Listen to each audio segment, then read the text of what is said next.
अस्सलामुअलैकुम। इस दुआ के साथ कि आप सब बखैरियत हों। अल्लाह की ख़ास रहमतें, बरकतें और अनायतें आप सब पर मेहरबान हों। मेरी दिली दुआएं और नेक तमन्नाएं आप सब सुनने वालों के साथ हैं। रहमतों बरकतों भरे इस माह सियाम का आखिरी अशरा है और चंद दिन रह गए हैं। जुम्मतुल विदा जो है वो भी गुज़र चुका है।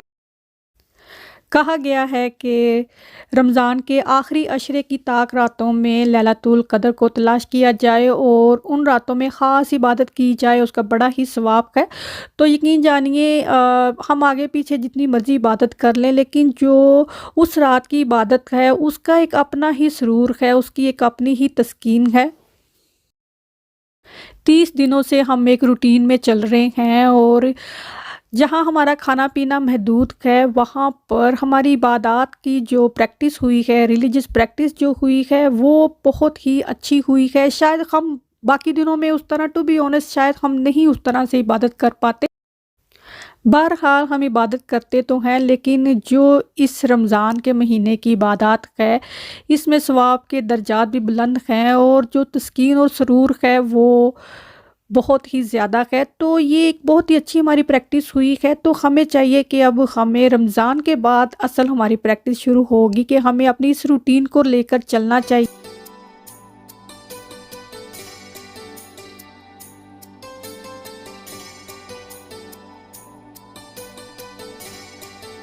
और आज चूँकि रमज़ान का आखिरी जुम्मा है, तो जुम्मे का तो वैसे भी बड़ा सवाब है और रमज़ान का जुम्मा हो, जुम्मतुल विदा हो, तो उसकी तो ख़ास ही तैयारी होगी, चाहे इबादत की बात की जाए या सहर व इफ्तार की हो।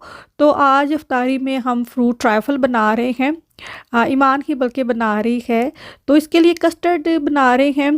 कस्टर्ड इतनी बेसिक डिज़र्ट है, लेकिन इसको बनाने में कहीं न कहीं हमेशा गड़बड़ हो जाती है। तो 1 लीटर दूध लिया है और ये जो दूध है जिसमें हमने कस्टर्ड मिक्स किया है, ये 1/3 कप होगा और इसमें 3 टेबलस्पून भरकर हमने कस्टर्ड के डाले हैं। चीनी अपने टेस्ट के अकॉर्डिंग दूध में डालकर उबल जाने तक दूध को पकाएंगे। फिर कस्टर्ड डालकर नहीं, उबल जाने तक नहीं पकाना, दूध को गर्म कर लेना है। अच्छे से गर्म हो जाए तो इसमें कस्टर्ड डालकर इसको मिक्स करते रहना है। अगर उबल जाने तक बाद में कस्टर्ड डालेंगे तो इसकी गुठलियाँ बन जाएंगी और इस तरह से क्लीन फिल्म कस्टर्ड के ऊपर इसलिए लगाते हैं क्योंकि इसको हमने किसी और डिश के लिए यूज़ करना है। अगर एज इट इज़ ही हमने कस्टर्ड खाना होगा तो इसके ऊपर हम ड्राई फ्रूट वगैरह या नट्स वगैरह से गार्निश कर देंगे तो वो सही रहेगी। अब मुझसे किसी ने पूछा कि खीर के ऊपर या कस्टर्ड के ऊपर थोड़ी सी एक लेयर सी आ जाती है, तो वो नेचुरल है। खीर के ऊपर तो ज़ाहिर है वो एक तरह से वो मलाई सी होती है, थिक सी हो जाती है, तो वो तो वैसे ही रहेगी क्योंकि उसके ऊपर हम ड्राई फ्रूट वगैरह डाल देते हैं, तो कोई ऐसा मसला नहीं है।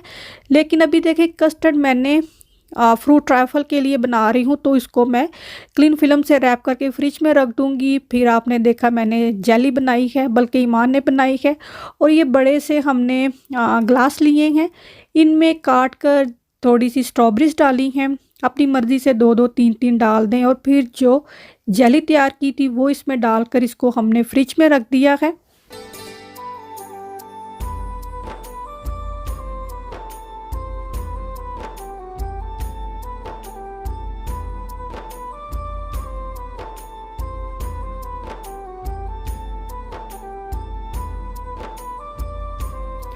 आज का मेन्यू बिल्कुल भी तैयार नहीं था, मुझे कोई नहीं पता था मैंने आज क्या बनाना है। सहरी के बाद मैं थोड़ी देर सो गई, तो मैंने सोने से पहले एक पैकेट मीट का निकाल के रख दिया कि बाद में देखती हूँ मैं इससे बनाऊँगी क्या। सुबह उठी, माँ से पूछा क्या करना है, क्या बनाया जाए, तो फिर मैंने कहा चलो आज हम मैक्रोनी पास्ता बना लेते हैं क्योंकि माँ ने काफ़ी दिनों से कहा हुआ था। तो फिर मैंने कहा गोश्त में भी कुछ डालना है, तो चलें आज पालक डाल लेते हैं और देखते ही देखते जो है हमारा जो मेन्यू है वो तैयार हो गया। दही पुल्कियाँ मैंने आज ही बनाई थी क्योंकि ये बना कर रखनी पड़ती हैं, तो ये ख़त्म भी जल्दी से ही हो जाती हैं। जब बनाएँ तो ऐसा लगता है बहुत ज़्यादा ही बना ली। तो जल्दी ही ख़त्म हो जाती हैं। और इसको ये देखें, मैं इसको बस योगर्ट में डालकर इसको बस रोटेट ही करते रहना है तो ये मिक्स हो जाएंगी। तो बहुत ज़्यादा गोटा नहीं गोड़ देना, और गरम-गरम भी आप अगर जा डाल देंगे ना योगर्ट में, तो भी ये इसका हलवा सा बन जाना है। अभी ट्रैफल के लिए डबल क्रीम जो है उसको विप कर रहे हैं। 1 कप डबल क्रीम में 2 से 3 टेबलस्पून आइसिंग शुगर के डाले हैं, और इसको यहाँ एक स्टिफ पीक तक हमने मिक्स करके इसको फ़ौरन से ही फ्रिज में रख देंगे। कस्टर्ड देखें कितनी अच्छी तरह से सेट हो चुका है। ये ट्रैफल के लिए बहुत ही हार्ड कंसिस्टेंसी है, तो परेशान होने की ज़रूरत नहीं है। इसको एक खुले बोल में डालेंगे और जो विस्क है, इलेक्ट्रिक विस्क है, इसको चलाएंगे और इसमें थोड़ा थोड़ा सा करके हमने दूध डालना है। ये देख सकते हैं आप 2 टेबलस्पून डाला होगा, और इस तरह से करके तकरीबन 4 से 5 टेबलस्पून हमने दूध डाल दिया इसमें, और इसको इस तरह मिक्स करते रहना है। तो ये जो कंसिस्टेंसी इसकी थोड़ी सी हार्ड सी होगी है, वो बिल्कुल सही हो जाएगी, क्योंकि कस्टर्ड जो है वो पड़ा पड़ा काफ़ी सेट हो गया। तो ठंडा दूध इसमें डालना है तो कस्टर्ड की कंसिस्टेंसी बिल्कुल सही हो जाएगी। ये जो बोल है ये मैं होम बार्गन से लाई हूँ। हाँ, होम बार्गन से ही लाई हूँ। 1 का ये बोल है, और मैं इतनी ऑब्सेस हो चुकी हूँ इस बोल से। मैं हर चीज़ इसी में बनाती हूँ। कोई चीज़ इसमें पड़ी भी होगी ना, तो कुछ मैंने मिक्स करना है, वो चीज़ निकाल कर मैं इसी में मिक्स करती हूँ। पता नहीं क्यों कोई चीज़ ऐसे ही आपको इतनी अच्छी लग जाती है। तो ये आजकल करंट फेवरेट है मेरे घर में। इस तरह के बोल जो हैं वो कॉस्को पर हैं भी, इस तरह के स्टेनलेस स्टील के ना, उनके ऊपर लिड भी लगे हुए हैं। तो वो कभी मैं बॉदर ही नहीं करती हूँ। तो अभी मैं इंतज़ार कर रही हूँ मैं कब कॉस्को जाऊँ तो वो वाले बोल जो हैं वो लेकर आऊँ। और ट्राइफल के लिए केक चाहिए, तो ये केक हमने स्टोर बॉट ही, ये जो फिंगर होती हैं केक की, वो यूज़ कर रहे हैं। 2-2 3-3 अपने अंदाजे से ही जो है हमने ये जो सर्विंग बोल है इसमें डाल दी है। और ये आइसक्रीम स्कूप है, ये बड़े वाला साइज़ है इसका। तो एक भरकर जो है हमने ये जो इंडिविजुअल ही हम बना रहे हैं, ये सर्विंग तो इसमें डाल दिया है। इससे बिल्कुल एक्यूरेट मेजरिंग होगी, और फिर इसको डबल क्रीम से गार्निश कर देना है। ये काफ़ी बड़ी सर्विंग बनी है, और हम 6 लोग हैं घर में, 6 ही ये बनाए हैं। चाहे तो इसके ऊपर थोड़े से हमने पिस्ते भी डाल दिए थे जिसने खाने थे, तो इसको बड़े बोल में भी आप बना सकते हैं। तो ये 6 ही हमने बनाए, तो ये कम पड़ गए। सब ने अपने अपने हिस्से का खा लिया, तो बच्चे फिर कहे कि हमें और चाहिए। ये मैंने कहा मैं ईद पर बनाऊंगी। मैक्रोनी पास्ता बनाने के लिए जो चीज़ सॉस है या बेशमल सॉस है वो बना रही हूँ। मैक्रोनी जो है उसको बॉयल करके, तो उसके ऊपर थोड़ा सा कुकिंग ऑयल डालकर उसको ढक कर रख दिया, क्योंकि अभी रोज़े की इफ्तारी में काफ़ी टाइम था। बहुत पहले भी मैक्रोनी या कोई पास्ता बना लें तो इफ्तारी तक वो काफ़ी सेट हो जाता है, तो वो सही नहीं रहता। तो बटर डाला है, इसमें मैदा डाला है, उसको अच्छे से भून लेना है 4 से 5 मिनट। फिर इसमें 1 कप दूध का डाल के इसको अच्छे से मिक्स करके इसको मैंने रख दिया है। जब अफ्तारी का टाइम होगा तो इसको गर्म करेंगे और इसमें हम चीज़ डाल देंगे। मैक्रोनी हमारी उबली हुई है, तो फ़ौरन से ही मैक्रोनी पास्ता तैयार हो जाएगा।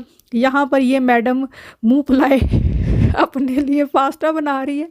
इसने काफ़ी रोज़े रखे इसने, तो आज इसने कहा ये पास्ता मैंने अपने लिए बनाना है, और बनाना भी खुद ही है। कह रही है पीछे हट जाए, किचन से ही बाहर चले जाए। मैंने कहा तुम कोई स्यापा डाल दोगी यहाँ पर, मैं तुम्हें वॉच करती हूँ, तो तुम ये जो नूडल पास्ता है ये बना लो।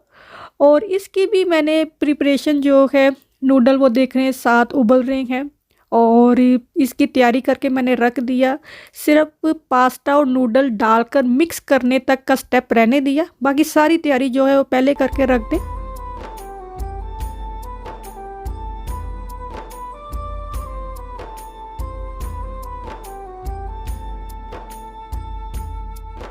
इसकी हरकतों से भी पता चल रहा है कि इसको गुस्सा चढ़ा हुआ है। ये देखें कितनी ज़ोर से इसने ऑमलेट जो है वो पैन में डाला कि अंडा जो है वो पीछे चूल्हे के ऊपर ही गिर गया।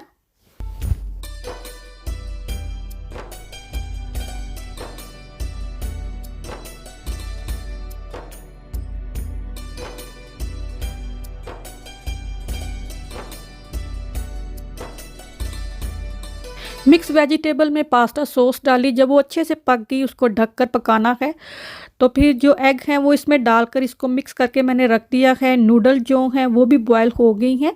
तो उसमें ये देखें, ये जो मैक्रोनी के लिए मैंने पास्ता बॉयल किया है, इसमें मैंने थोड़ा सा कुकिंग ऑयल डाल दिया है।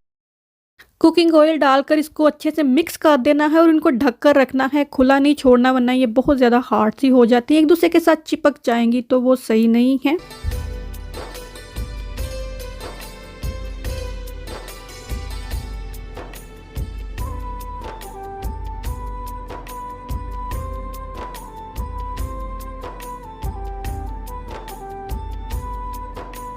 आज फिर हम फ़िश बर्गर ही बना रहे हैं। हम अमूमन फ़िश बर्गर बना लेते हैं, तो बस ठीक है, लेकिन अभी जो शायद अफ्तारी में खाए हैं तो मुझे खुद ये बड़े मज़े के लगे, तो मैंने कहा आज कुछ डिसाइड और नहीं हो रहा तो हम फ़िश बर्गर ही बना लेते हैं। तो बच्चों ने कहा ठीक है। तो इसके लिए फ़िश वैसे तो मैं जो डीप फ्रायर होता है उसमें बनाती हूँ, तो आज मैंने यहाँ कढ़ाई में ही बना ली है। तो फ़िश बनाकर भी इसको जो अल्मुनियम फॉइल होती है उसमें लपेट कर रख दें तो इसका टेस्ट और टेक्सचर बहुत ही अच्छा हो जाता है। माशाल्लाह मेरे बेटे ने सारे रोज़े रखे हैं। हमें उम्मीद नहीं थी कि ये रखेगा, तो मैं कहती हूँ कि तुम रहने दो, ना रखो, तो ये जब नमाज़ पढ़ता है तरावी की, तो ज़ाहिर है तरावी की नमाज़ पढ़ लिए तो रोज़ा रखेगा, फिर भी कहता रहता है मुझे जगाना ज़रूर है, मैंने रोज़ा रखना है। मैंने कहा हाँ तुम ज़रूर रोज़ा रखना। और यहाँ तक कि अब ये सोता भी नीचे लिविंग रूम में है कि कहीं ये मुझे जगाना ही भूल ना जाए, क्योंकि ये जो रिलीजियस प्रैक्टिस होती है, इबादत होती हैं, ये आप ज़बरदस्ती नहीं करवा सकते किसी से भी, ख़ास तौर पर बच्चों से। तो ये अपनी मन मर्ज़ी की बात है, दिल कर रहा है, दिल से खुशी से कोई कर रहा है तो ही आपका इसमें दिल लगेगा, तो ही असर होगा और तो ही सवाब मिलेगा। ज़बरदस्ती जान छुड़ाने के लिए वक्ती तौर पर तो कोई भी काम किसी से भी करवाया जा सकता है। तो यहाँ पर देखें, अभी जब ऑलमोस्ट अफ्तारी का टाइम हो गया है, तो जो चीज़ सॉस थी उसको एक अच्छे से बॉयल दिलाया है और फिर इसमें चीज़ डाल दी है। और मैक्रोनी डालने से पहले एक दफ़ा इसको अच्छे से मिक्स कर लेना है। और आप देख सकते हैं काफ़ी टाइम पहले से ये मैक्रोनी बॉयल की है, लेकिन ये एक दूसरे के साथ चिपकी नहीं है। इसको अलग से बोल में निकाल कर एयर फ्रायर में गार्लिक ब्रेड बेक की है, तो इसको भी एयर फ्रायर में रख कर थोड़ा सा हम कलर देंगे तो ही हमें ये अच्छी लगती है। और ये जो पास्ता है इसको भी दोबारा से अच्छे से गर्म किया है। अगर ये बहुत ज़्यादा हार्ड सा लगे तो थोड़ा सा पानी इसमें डालकर इसको एक बॉयल दे लें। और ये जो नूडल डालने से पहले पास्ता सॉस में इसको एक दफ़ा मिक्स ज़रूर कर लेना है, तो ये टूटेंगी ही नहीं, वरना डालकर ये मिक्स तो हो जाएंगी लेकिन ये मलीदा सा बन जाएगा।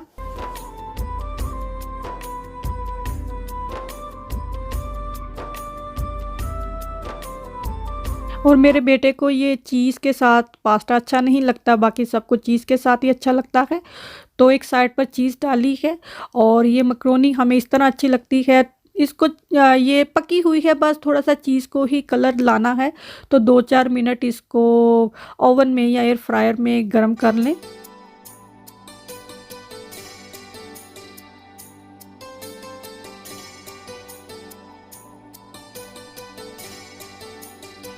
बर्गर जो है इसको बनाने में भी थोड़ा टाइम लगना है और इफ्तारी के बाद तो बिल्कुल हिम्मत नहीं है कि अब बर्गर बनाए जाएँ, क्योंकि इनको पहले ही हमने गरम कर लिया है। तो जिसको जैसे भी चाहिए, किसी को खाली केचप खासे गरम ही रहेंगे जब तक खाने हैं। रमज़ान का महीना आने से पहले काफ़ी टाइम पहले ही तैयारी होती है कि रजब का महीना, शबान का महीना और फिर रमज़ान का महीना। तो रजब शबान के महीने से ही रमज़ान की जो है एक तरह से तासीर कह लें या फीलिंग कह लें वो आनी शुरू हो जाती है। और रमज़ान में तो ये भरपूर ही होती है। और ये जो रहमतें हैं इस महीने की, ये जो दस्तरख़्वान हमारे बरे हैं इस महीने में, ये सारा साल ही बरे होते हैं, लेकिन इस महीने की तासीर जो है ये सारा साल नहीं मिलनी है। तो अल्लाह मियाँ हम सब के रोज़े अपनी बारगाह रहमत में कबूल फ़रमाए और हमारी गलतियों को, गुनाहों को बख्शिश का दर्जा दे और हमारे दिल रहम दिल हो जाएं और हमारे दिल जो हैं वो साफ़ हो जाएं। हमारी इबादत जो है जितने खलूस से हमने की हैं अपने खालिक हकीकी की, अल्लाह ताला उन्हें कबूल फ़रमाए। इस दुआ के साथ कि अल्लाह ताला हम सब की इबादत को कबूल फरमाए और हमारी गलतियों गुनाहों को माफ़ करे। अपना और अपनों का बहुत सारा ख्याल रखें। अल्लाह हाफिज़।